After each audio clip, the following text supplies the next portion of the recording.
शक्ति के साथ बड़ा उत्तरदायित्व भी आता है।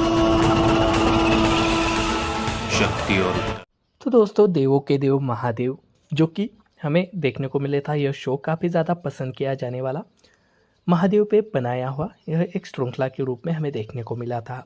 आज के समय में भी इसे काफ़ी ज़्यादा पसंद किया जाता है। तो दोस्तों, अब यह हमें यूट्यूब के माध्यम से देखने को नहीं मिलता है या फिर हमें यह टेलीविज़न के माध्यम से भी देखने को नहीं मिल रहा है, लेकिन आने वाले समय में जल्दी देखने को मिल सकता है। इसके अलावा यह कहाँ पे उपलब्ध है, इसके बारे में हम बात करेंगे। इसके अलावा इसके सारे एपिसोड्स की कहानी को हम विस्तार से इसी वीडियो के माध्यम से जानने वाले हैं कि इसके सभी एपिसोड्स में हमें क्या कहानी देखने को मिली थी। इसके अलावा यह कहाँ पे देखने को मिलेगा और इसके अब तक कितने सीज़न और कितने एपिसोड्स हमें देखने को मिले हैं। सो गाइस, बात की जाए तो यह इसका प्रीमियर 18 दिसंबर 2011 को किया गया था, जो कि लाइव ओके पर हमें देखने को मिली थी। सोमवार से शुक्रवार को यह प्रसारित किया जाता था। इसके अलावा इसके 820 एपिसोड्स हमें देखने को मिले थे, जो कि श्रृंखला 14 दिसंबर 2014 तक, यह 2011 से 2014 तक यानी 3 साल तक इसका प्रीमियर किया गया था। तो यह अब कहाँ पे देखने को मिलती है, इसके बारे में बात की जाए तो यह आपको डिज्नी प्लस हॉटस्टार और हुलू पर देखने को मिलती है। डिज्नी प्लस हॉटस्टार अगर आपके पास सब्सक्रिप्शन है तो वहाँ से बिल्कुल आसानी से आप इसके सभी एपिसोड्स बिल्कुल आसानी से देख सकते हैं, या फिर हुलू ऐप पे भी आप इसे बिल्कुल आसानी से देख सकेंगे। तो इसके 820 एपिसोड्स कुल मिलाकर देखने को मिले, जो कि 20 से 45 मिनट का पर एपिसोड के रूप में देखने को मिलते हैं। तो इसके कहानी जो कि पहले एपिसोड से इसके जो अंतिम एपिसोड जो कि 820वां एपिसोड है, इसमें कहानी क्या रही थी जिसे विस्तार से हम जानने वाले हैं। तो शो की कथा भगवान शिव की कहानी के इर्द गिर्द घूमती हुई नजर आती है, जो एक तपस्वी से एक पारिवारिक व्यक्ति बनने तक की उनकी यात्रा को दर्शाती है। तो भगवान विष्णु और भगवान ब्रह्मा के अनुसार सृष्टि के निर्माण के दौरान आदि पराशक्ति शिव को उनके अर्धनारीश्वर रूप से छोड़ देती है। ब्रह्मांड को आकार देने के लिए वह शिव से विवाह करने के लिए जन्म लेती है, लेकिन 106 बार असफल हो जाती है, जिसके कारण शिव तपस्वी बन जाते हैं। इसलिए भगवान ब्रह्मा अपने मानस पुत्र प्रजापति दक्ष को आदिशक्ति को प्रसन्न करने और उनसे अपनी पुत्री के रूप में अवतार लेने का अनुरोध का सुझाव देते हैं। तो आदि पराशक्ति ने 107वीं बार दक्ष की पुत्री सती के रूप में जन्म लिया। इस बीच शिव ने ब्रह्मा का 5वां सिर काट दिया, जिससे दक्ष उनसे घृणा करने लगा। सती शिव के प्रति आकर्षित हो गई और अंततः उनसे विवाह कर लिया, जिससे दक्ष बहुत निराश हुआ। इसलिए दक्ष ने अपने यज्ञ में सती के सामने शिव का अपमान किया। अपने पति का अपमान सहन न कर पाने के कारण सती ने एक बार फिर अपने प्राण त्याग दिए। तो क्रोधित शिव ने वीरभद्र को दक्ष का सिर काटने का आदेश दिया। बाद में प्रसूति के अनुरोध पर उन्होंने उसे पुनर्जीवित किया और सदियों तक गहन ध्यान में लीन रहे। आदि पराशक्ति ने 108वीं बार पार्वती के रूप में जन्म लिया, जो हिमवान और उनकी पत्नी मेनवती की पुत्री थी। वह अपने माता पिता की तरह ही अपनी दिव्यता से परिचित थी और दधीची के आश्रम में पली बढ़ी। कम उम्र से ही वह महादेव शिव को अपना पति कहना शुरू कर देती है, जो एक चिंतित माँ के रूप में मेनवती को बहुत नापसंद है। जब वह बड़ी हो जाती है तो पार्वती महादेव को यह एहसास दिलाने की कोशिश करती है कि वह कोई और नहीं बल्कि उनके पत्नी सती का पुनर्जन्म है, लेकिन महादेव उसे अस्वीकार कर देते हैं और इस प्रक्रिया में कामदेव को भस्म कर देते हैं।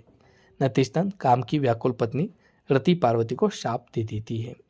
तब पार्वती अपनी मां मैनावती की इच्छा के अनुसार विवाह करने के लिए सहमत हो गई।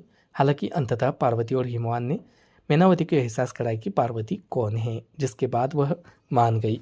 पार्वती ने महादेव को उनसे विवाह करने के लिए प्रसन्न करने के लिए 3000 वर्षों तक ध्यान किया और अंततः महादेव और पार्वती का विवाह होता है।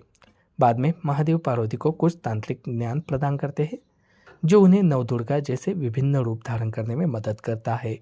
रक्तविष, शुभम निशुंभ, चंडामुंड, दुर्गमासुर, अरुणासुर, बानासुर आदि को नष्ट करने के लिए महाविद्याएं, जो कि काली, तारा, त्रिपुर सुंदरी, भुवनेश्वरी, त्रिपुर भैरवी, छिन्नमस्ता, धूमावती, बगलामुखी, मातंगी और कमला और मातृकाय जैसे वरदान हैं।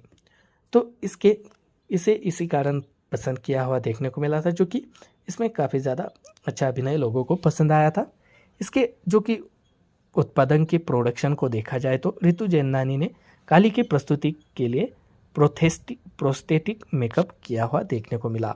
सीरीज़ के ग्राफिक्स विभाग में 90 लोग काम कर रहे थे। सीरीज़ के एक एपिसोड के निर्माण पर लगभग 14 लाख की लागत आई थी। तो अप्रैल 2014 में मुंबई में शो के एक सेट पर आग लग गई थी। हालांकि कोई हताहत नहीं हुई थी, केवल संपत्ति को मामूली सा नुकसान देखने को मिला था। तो जुलाई 2013 में सोनारिका भदौरिया को पूजा बनर्जी द्वारा पार्वती के रूप में प्रतिस्थापित किया गया। हालांकि जून 2014 में बनर्जी ने स्वास्थ्य समस्याओं का हवाला देते हुए पद छोड़ दिया और उनकी जगह सुहासी धामी को लिया था। मोनी राय, जिन्होंने 2012 में अपनी भूमिका समाप्त होने के साथ श्रृंखला छोड़ दी, 2014 में सती के रूप में लौट आई थी। तो यह 2014 में अल्ट्रा मीडिया एंड एंटरटेनमेंट द्वारा डीवीडी पर भी रिलीज की गई थी। तो इस श्रृंखला की शुरुआत 0.7 टीवीआर की दर्शक रेटिंग के साथ हुई थी, जिसके बाद शुरुआती 6 महीनों में यह 2 से 3 टीवीआर के बीच रहा। बाद में 9 सितंबर 2012 को एपिसोड में, जिसमें काली ने राक्षस रक्तबीज को मार डाला, उन्होंने शो को 8.2 टीवीआर के साथ सबसे अधिक दर्शक रेटिंग दी, जो वर्ष के दौरान हिंदी टेलीविज़न कार्यक्रम का सबसे अधिक टीवीआर भी रहा था। उसके अलावा 2013 के तीसरे सप्ताह में इसने 3 टीवीआर की औसत रेटिंग प्राप्त की। 7वें सप्ताह में यह 3.6 टीवीआर के साथ शीर्ष 10 देखे जाने वाले हिंदी जीईसी कार्यक्रमों में से एक के रूप में जाना गया था। तो इसके अलावा उमर उजाला ने दावा किया कि श्रृंखला में उल्लेखित कुछ घटनाएं विकृत थी और किसी भी पुराण और शास्त्र में इसका उल्लेख नहीं था, जो कि अलग अलग लोगों की अलग अलग राय इसके बारे में हमें देखने को मिलती है। तो दोस्तों, आपकी क्या राय रही, कैसा यह शो रहा था, आपको कितना पसंद आया, कमेंट बॉक्स में ज़रूर बताइएगा। इसके अलावा अगर आप इसे देखना ही चाहते हो तो आप इसे डिज्नी प्लस हॉटस्टार के ज़रिए इसके पूरे एपिसोड्स को भी देख सकते हैं। तो दोस्तों, देवों के देव महादेव जो कि हमें देखने को मिले था, यह शो काफ़ी ज़्यादा पसंद किया जाने वाला महादेव पे बनाया हुआ यह एक श्रृंखला के रूप में हमें देखने को मिला था। आज के समय में भी इसे काफ़ी ज़्यादा पसंद किया जाता है।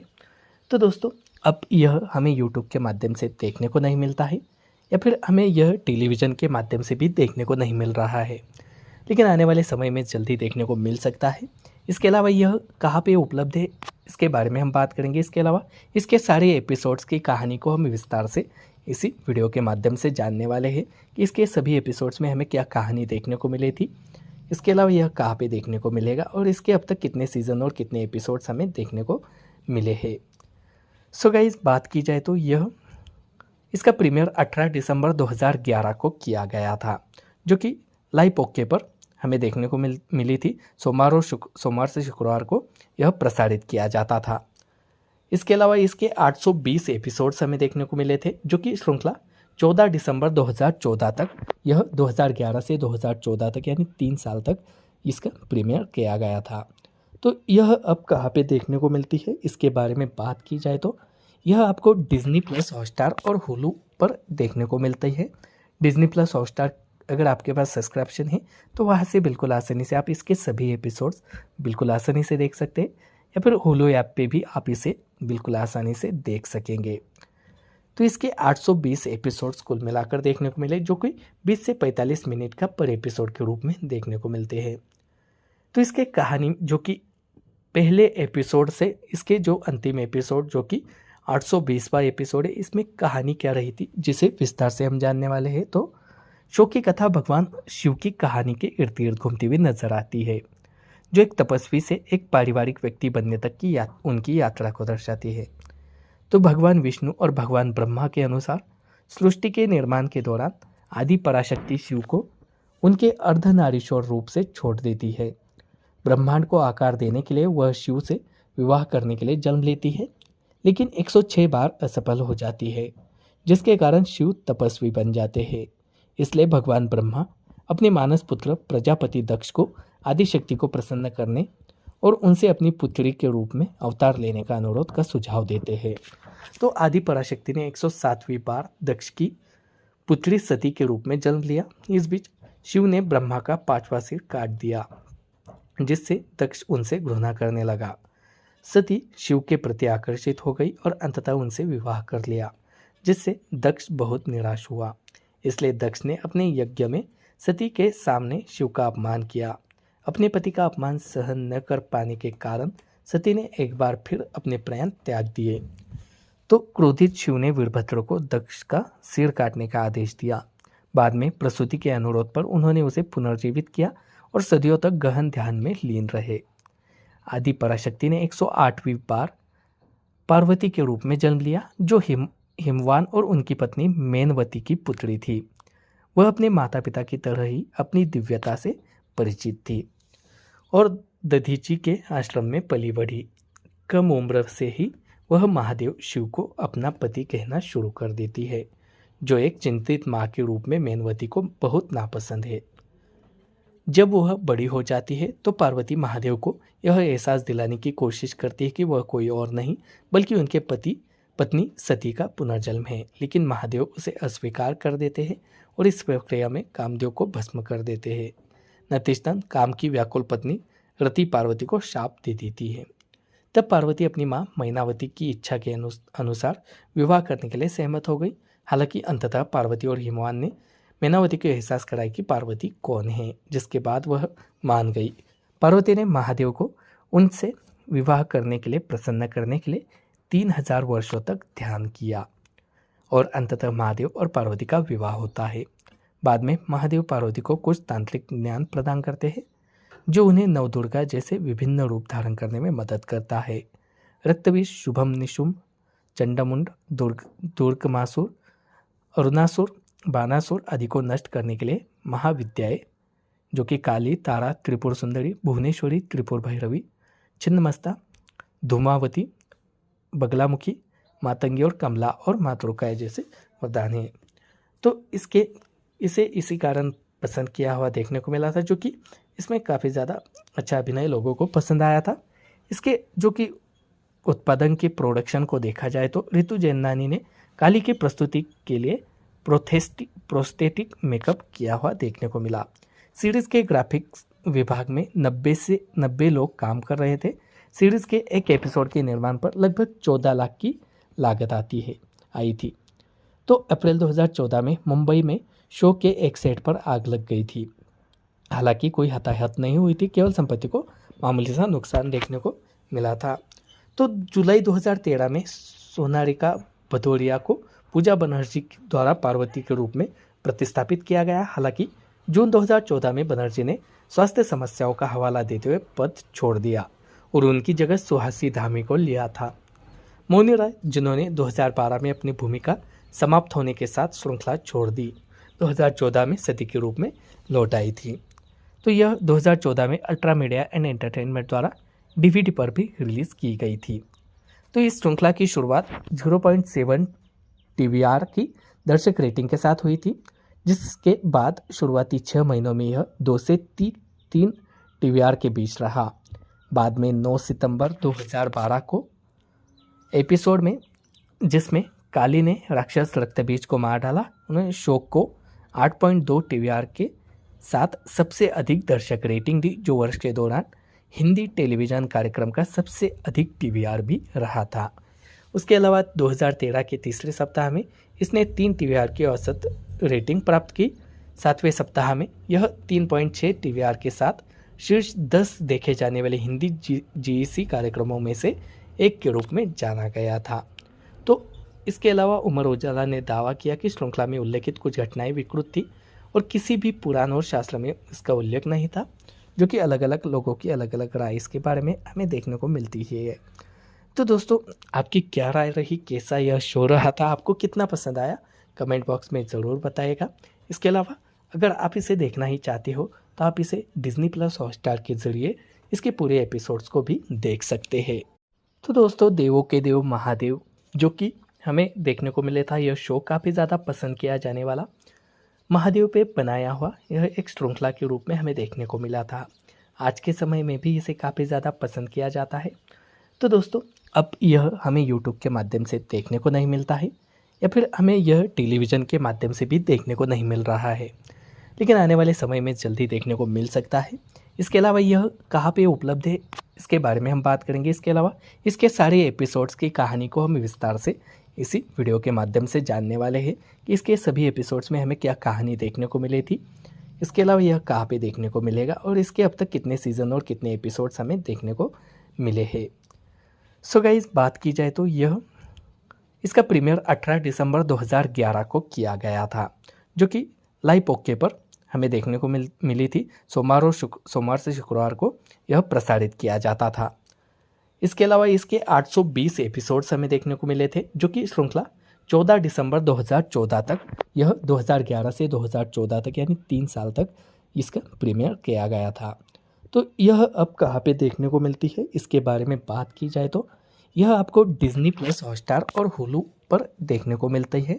डिज्नी प्लस हॉटस्टार अगर आपके पास सब्सक्रिप्शन है तो वहाँ से बिल्कुल आसानी से आप इसके सभी एपिसोड्स बिल्कुल आसानी से देख सकते हैं, या फिर हुलू ऐप पे भी आप इसे बिल्कुल आसानी से देख सकेंगे।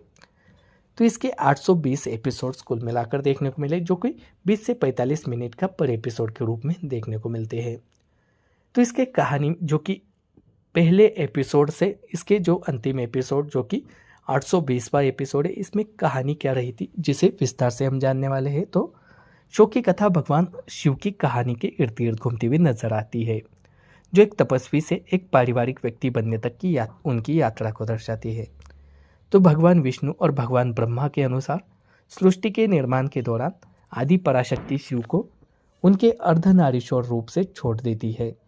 ब्रह्मांड को आकार देने के लिए वह शिव से विवाह करने के लिए जन्म लेती है, लेकिन 106 बार असफल हो जाती है, जिसके कारण शिव तपस्वी बन जाते हैं। इसलिए भगवान ब्रह्मा अपने मानस पुत्र प्रजापति दक्ष को आदिशक्ति को प्रसन्न करने और उनसे अपनी पुत्री के रूप में अवतार लेने का अनुरोध का सुझाव देते हैं। तो आदि पराशक्ति ने 107वीं बार दक्ष की पुत्री सती के रूप में जन्म लिया। इस बीच शिव ने ब्रह्मा का 5वां सिर काट दिया, जिससे दक्ष उनसे घृणा करने लगा। सती शिव के प्रति आकर्षित हो गई और अंततः उनसे विवाह कर लिया, जिससे दक्ष बहुत निराश हुआ। इसलिए दक्ष ने अपने यज्ञ में सती के सामने शिव का अपमान किया। अपने पति का अपमान सहन न कर पाने के कारण सती ने एक बार फिर अपने प्राण त्याग दिए। तो क्रोधित शिव ने वीरभद्र को दक्ष का सिर काटने का आदेश दिया। बाद में प्रसूति के अनुरोध पर उन्होंने उसे पुनर्जीवित किया और सदियों तक गहन ध्यान में लीन रहे। आदि पराशक्ति ने 108वीं बार पार्वती के रूप में जन्म लिया, जो हिमवान और उनकी पत्नी मेनवती की पुत्री थी। वह अपने माता पिता की तरह ही अपनी दिव्यता से परिचित थी और दधीची के आश्रम में पली बढ़ी। कम उम्र से ही वह महादेव शिव को अपना पति कहना शुरू कर देती है, जो एक चिंतित माँ के रूप में मेनवती को बहुत नापसंद है। जब वह बड़ी हो जाती है तो पार्वती महादेव को यह एहसास दिलाने की कोशिश करती है कि वह कोई और नहीं बल्कि उनके पत्नी सती का पुनर्जन्म है, लेकिन महादेव उसे अस्वीकार कर देते हैं और इस प्रक्रिया में कामदेव को भस्म कर देते हैं। नतीजतन काम की व्याकुल पत्नी रति पार्वती को शाप दे देती है। तब पार्वती अपनी मां मैनावती की इच्छा के अनुसार विवाह करने के लिए सहमत हो गई। हालांकि अंततः पार्वती और हिमवान ने मैनावती को एहसास कराया कि पार्वती कौन है, जिसके बाद वह मान गई। पार्वती ने महादेव को उनसे विवाह करने के लिए प्रसन्न करने के लिए 3000 वर्षों तक ध्यान किया और अंततः महादेव और पार्वती का विवाह होता है। बाद में महादेव पार्वती को कुछ तांत्रिक ज्ञान प्रदान करते हैं, जो उन्हें नवदुर्गा जैसे विभिन्न रूप धारण करने में मदद करता है। रक्तविष, शुभम निशुंभ, चंडमुंड, दुर्गमासुर, अरुणासुर, बानासुर आदि को नष्ट करने के लिए महाविद्याएं, जो कि काली, तारा, त्रिपुर सुंदरी, भुवनेश्वरी, त्रिपुर भैरवी, छिन्नमस्ता, धूमावती, बगलामुखी, मातंगी और कमला और मातृकाय जैसे वरदान हैं। तो इसे इसी कारण पसंद किया हुआ देखने को मिला था, जो कि इसमें काफ़ी ज़्यादा अच्छा अभिनय लोगों को पसंद आया था। इसके जो कि उत्पादन के प्रोडक्शन को देखा जाए तो ऋतु जैनानी ने काली की प्रस्तुति के लिए प्रोस्थेटिक मेकअप किया हुआ देखने को मिला। सीरीज़ के ग्राफिक्स विभाग में 90 लोग काम कर रहे थे। सीरीज़ के एक एपिसोड के निर्माण पर लगभग 14 लाख की लागत आई थी। तो अप्रैल 2014 में मुंबई में शो के एक सेट पर आग लग गई थी। हालांकि कोई हताहत नहीं हुई थी, केवल संपत्ति को मामूली सा नुकसान देखने को मिला था। तो जुलाई 2013 में सोनारिका भदौरिया को पूजा बनर्जी द्वारा पार्वती के रूप में प्रतिस्थापित किया गया। हालांकि जून 2014 में बनर्जी ने स्वास्थ्य